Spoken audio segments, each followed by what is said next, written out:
Hello there. My name's Eric, and I'm with Jenerik Reptiles. My wife and I own this company up in Cincinnati, Ohio. We are reptile educators and breeders of different species of reptile. And I was asked by one of my old friends if I could give a lesson to some students on snakes and reptiles. So I figured what better place to do it than here. So without further ado, let's get learning. So for purposes of education, snakes can be broken down into two categories. We have our non-venomous reptiles, such as this ball python, and we have venomous reptiles, such as cobras and rattlesnakes. All of which we have here at Jenerik Reptiles, and I'm going to pull some out a little bit later on to show you all. But Regis here is a ball python. As you can see, ball pythons are characterized by their terrestrial body here. These are typically ground-dwelling snakes. Very big in the pet trade, your PetSmarts and Petcos and things like that.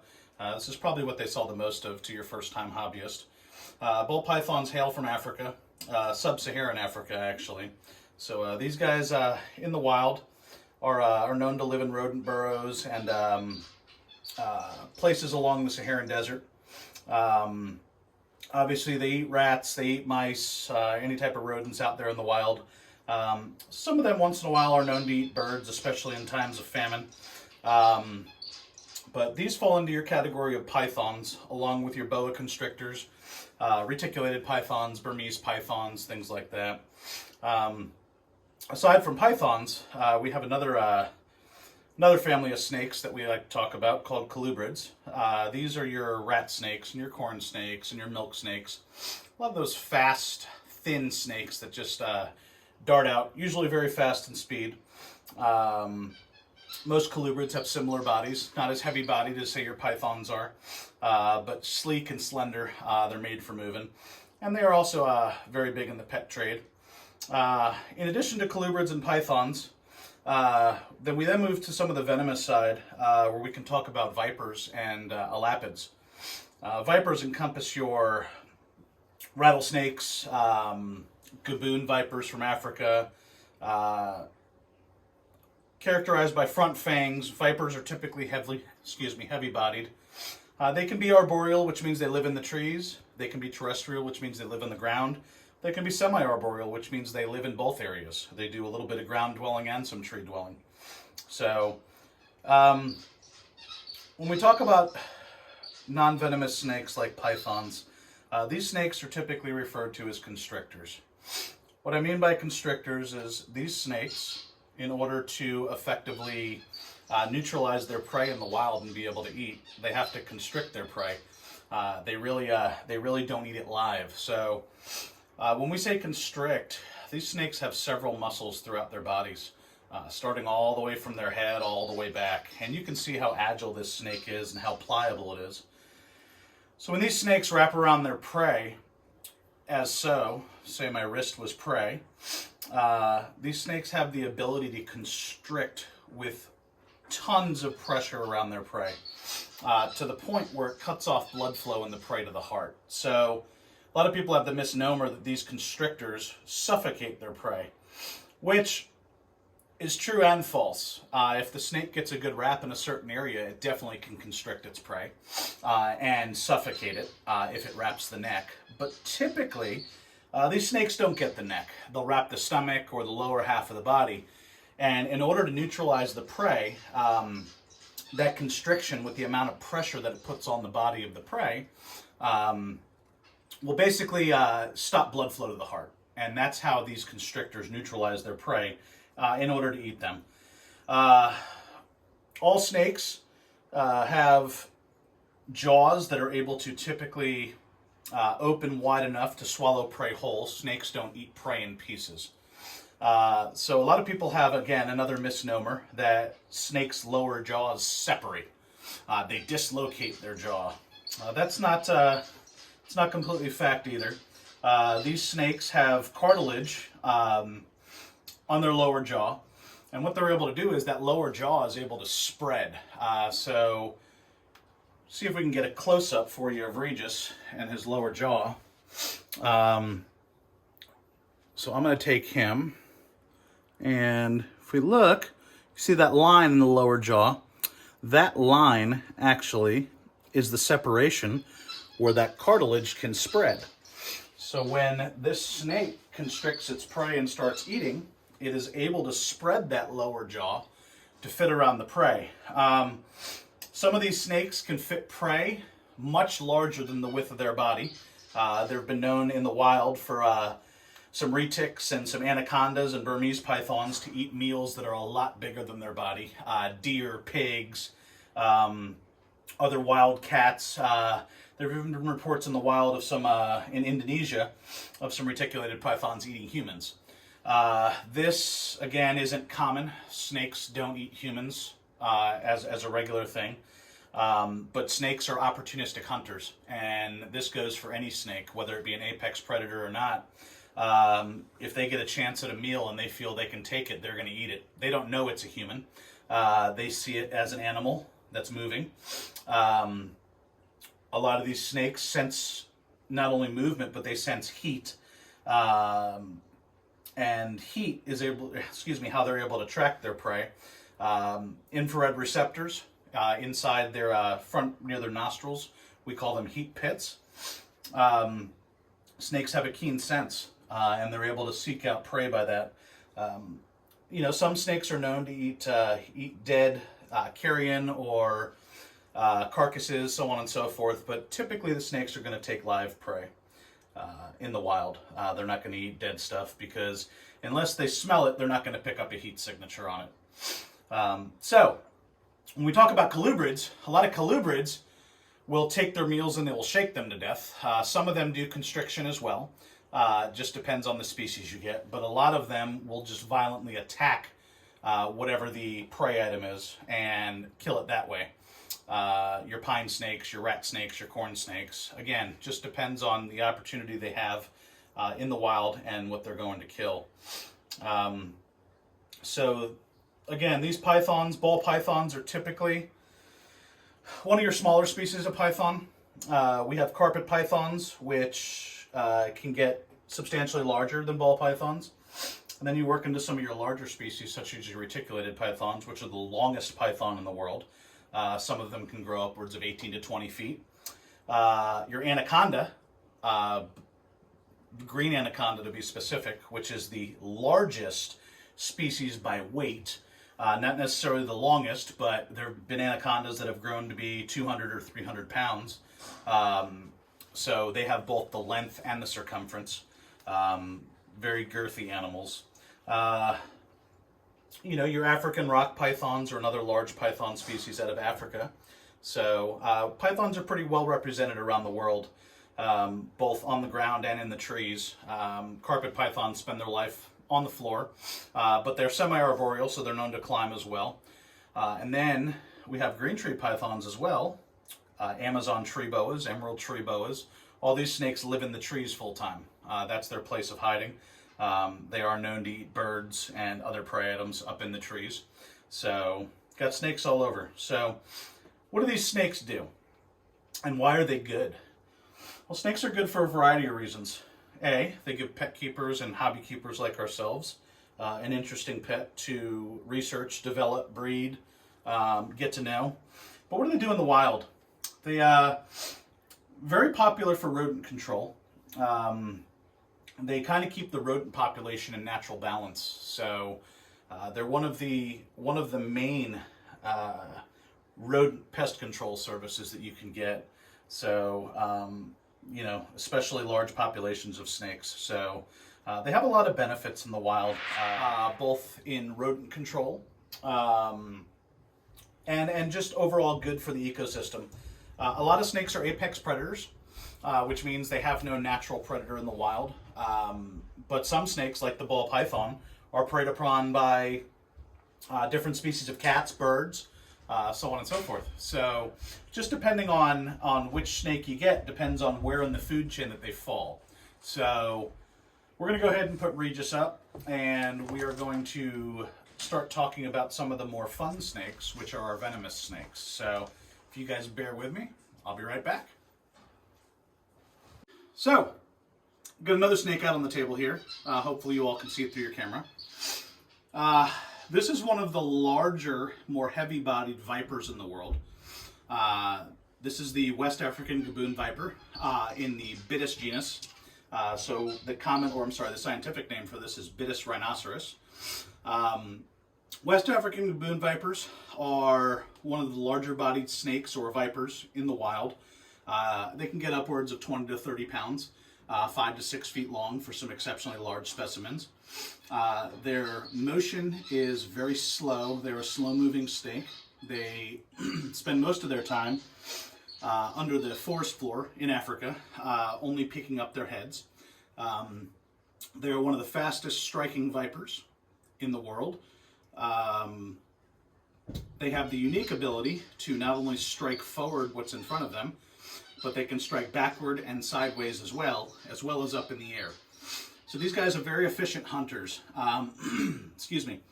What they will do is they will hide their whole body in the leaf litter in the forest. And again, being an opportunistic hunter, they will wait for their prey to come by, whether it be a mouse, a rat, a bird. They've been known to snatch birds out of midair at an appropriate height for them to be able to move. So this one, this is my male. He's about 4 feet long, weighs in just about 18 pounds. The gaboon vipers also have some of the largest fangs in the world. Their fangs can be up to 2 inches long, give or take. Just not a snake you'd want to get bitten by. Luckily, these snakes are hesitant to bite. Their defense, typically to start, is this loud huffing that they give off. So, if you listen closely, you can hear it. So basically what he's telling me right now is leave me alone. That's their first form of defense. Typically when people get bitten by these in the wild, they get bitten because they step on them. People walking through the forest, through the jungles, these snakes, only their heads popping out. They're very difficult to see because they camouflage very well. You can see by their pattern. Very, very good camouflage for forest floor with these browns and grays and yellows. I mean, they really blend in with leaf litter very well. These are one of the snake species when they shed. And again, in order for snakes to grow, we as humans, our skin cells flake off periodically and our skin stretches and we grow. Snakes shed their skin as a whole periodically depending on the age of the snake. Younger the snake, the more often it sheds because the faster it's growing. A snake like this may only shed once or twice a year because this snake's 5 or 6 years old and almost full grown. So this snake, when it sheds, it's going to develop a clear liquid between its skin and scales and its exterior layer.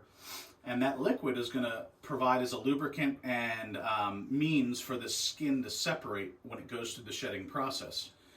You'll notice in snakes, and this is all snakes, that their eyes will turn very milky as well when they go into shed. And this has to do with that liquid that forms between there as well. The shedding cycle, depending on the species of snakes, can last anywhere from a week to upwards of 2 or 3 weeks. And once they shed, they come out with this beautiful new coat and they look brand new again. We have several sheds here that we keep. Some of them come out and we make them into artwork and such. So what good are venomous snakes? Well, there's lots of venomous snakes in the world. One being this viper, but your rattlesnakes and your cobras, and a lot of venomous snakes are used for medical research these days. There's a lot of research into the venom of snakes curing or assisting in different diseases, different heart diseases, diabetes, things like that, different types of cancer. You know, a lot of these venoms that these venomous snakes have properties in them that keep the blood from clotting, and in medical research, they're actually using a lot of that to apply towards medicines. In medicines where they want to have anticoagulants, to keep people's blood from clotting. So there's a lot of good that snakes do for the ecosystem, including venomous snakes. You know, we just have to treat them with respect and treat them with care. As you can see, this snake always gets handled with hooks. These are tools to help keep me safe. Free handling venomous snakes is not a practice that we preach. In being responsible. We handle snakes with hooks and treat them with care. We want these snakes to live out their life a long time. Snake lifespans can range from upwards of 10 to 20 to 30 years, depending on the species. So this snake's only lived for about 5 years of its life so far, so it's got a long life ahead of it, and we want to treat it as such. So again, this is a gaboon viper. I hope you guys like the gaboon viper. One of the more popular snakes in the venomous pet trade, if you keep venomous snakes, and one of the most sought after snakes in the wild for photographing. It is a very majestic species. So we'll move on from vipers now, and I think we'll move on to some elapids real quick. So be right back. So you may ask why I'm wearing this silly piece of equipment. So this is an elapid. This is a black and white spitting cobra. This piece of apparatus keeps me safe, and just in case this snake decides to spit. Spitting cobras are accurate, fairly accurate, within about 6 feet, but they can spit more than 6 feet. So it's definitely something you have to be careful of. Spitting is their main form of defense before a bite. So when they spit, the venom's able to get in the eyes of whatever the predator is, and they're able to escape and run away. Venom's a precious resource to these snakes, both elapids and vipers. So they want to conserve it as much as possible. And if this snake has the ability to conserve its venom by just spitting to get rid of the predator and move away, it's going to do that. Spitting is a defense mechanism. It's not a feeding mechanism. So they're not going to spit at something that they want to eat. If they want to eat it, they're going to inject the venom with the hypodermic fangs they have. And their fangs are just as sharp as hypodermic needles. So they are able to pierce your skin, animal skin, most animals out there. So as to where most vipers, if not all, have what we call retractable fangs, where those fangs are able to move back and forth inside the jaw, cobras have fixed fangs inside them, which means that their fangs do not retract. They stay fixed in the front of their mouth. Just the design of the elapid, which is the group cobras are in. Some other notable elapids out there are going to be your mambas. I'm sure all of you all have heard of mambas, black mambas and green mambas. And your taipan snakes, which are snakes from Australia, some of the most toxic snakes in the world. So again, this is a black and white spitting cobra, or an Indo-Chinese spitting cobra. Naja siamensis is the scientific name for it. And again, I'm wearing this weird gear because guess what? If I get spit in the face, some of these snakes' venom has the ability to cause me blindness, and we don't want to go blind from handling these snakes. So you can see that cobras, if you look closely right now, this snake has a hood. So basically what that hood is that snake is, curious, possibly getting defensive. And what it's doing is it's spreading that hood to make itself look bigger. All that hood is the area in the ribs that's able to elongate and make it look bigger. All of your cobra's hood, especially in a defense stance, they want to scare off whatever predator it is. Some of your mambas also demonstrate a hooding of sorts. It's not quite as impressive as your true cobras or, say, your king cobra, but it's there. So if you ever see a cobra hooding, it's best to just walk away. This snake's typically pretty mellow. This is a species known for its placidness. It's very, very placid. Elapids are constant movers. The reason why I brought this one out is because she's pretty easy to keep under control. A lot of elapids like to escape and run, and when they escape and run, a lot of times they're difficult to catch and they're not very good to do a video with. So, snakes we didn't hit on yet, but snakes are what we call cold-blooded. Snakes have to regulate their body temperature based on their environment. So us humans have the ability to sweat to regulate our body temperature if it's too hot. We perspirate. Snakes don't have that ability.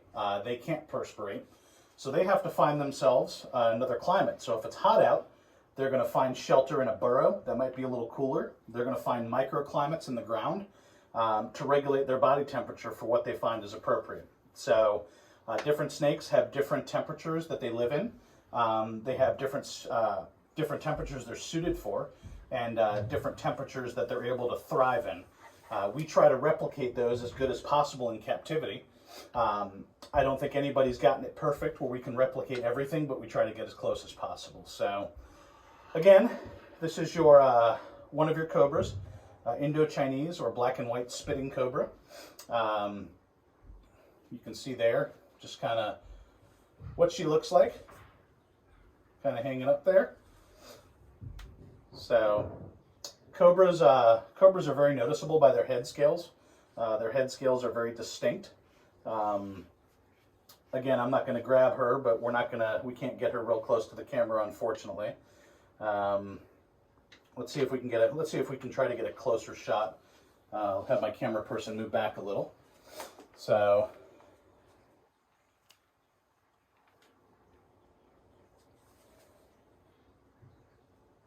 we can kind of see her. Put her back down.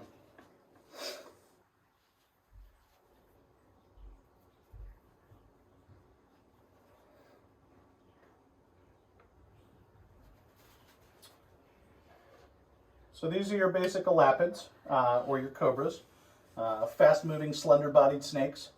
Very fast metabolisms. Very good appetites. So we're going to go ahead and put her up. Let her go back to sleep, since I think I woke her. So we've talked about some other species of snakes and so on. This is a non-venomous snake. This is a corn snake, and this happens to be a scaleless snake. So this snake has no scales whatsoever in it, except for its belly scales. Very, very smooth. Feels like velvet, actually. So a lot different than a lot of the snakes you see out there. This is in the colubrid family, and again, it's a corn snake. So very, very common out there in the pet trade, corn snakes. Not so much the scaleless ones. Someone's a little feisty today. So we're going to go ahead and give him back to my wife, who's my camera person today. That way he's not squirming around. But it's an example of corn snake.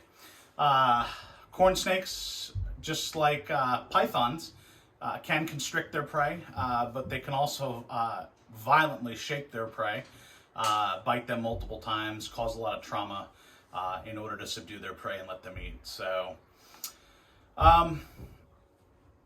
there's so much that we can go into about snakes, but one thing I really want to hit on for everybody today is to realize how important they are and how much you should not be scared of them. Most people are brought up to fear snakes, and this has gone back into ancient history. There's some cultures that have praised snakes and have considered snakes part of royalty, worshipped snakes, prayed to snakes. There's still churches to this day in our country and in other countries that use snakes in their religion. However you see snakes, you should never see them as a threat. Snakes don't want to bite you. They don't chase you. They don't like us humans.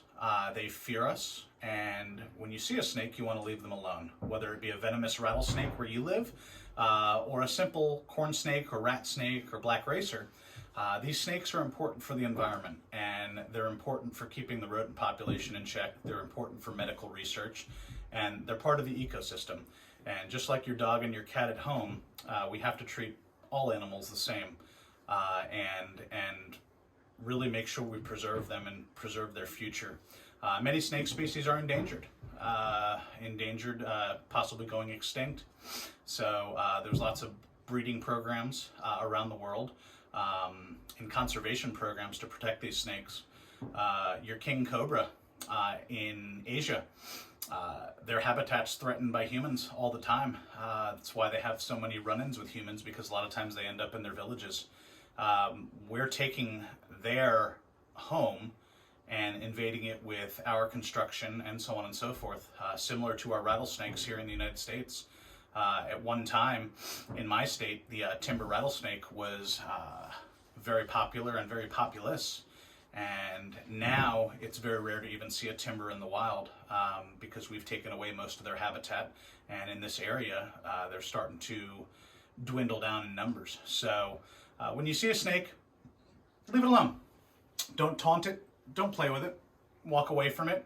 Observe them in nature. They want to get away from you just as much as you want to get away from them, so let them do it. So I hope you all liked our presentation today.